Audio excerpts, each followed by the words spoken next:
Did you know the world's first philosopher got rich by predicting the future?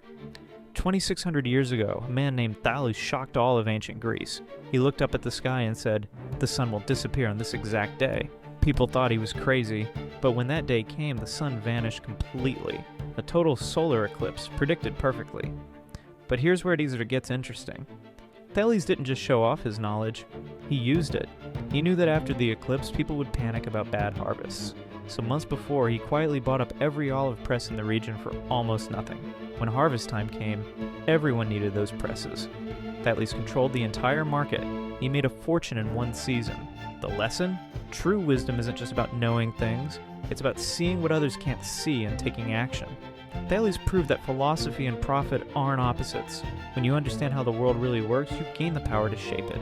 Knowledge without action is just entertainment, but knowledge with action, that's how you create abundance.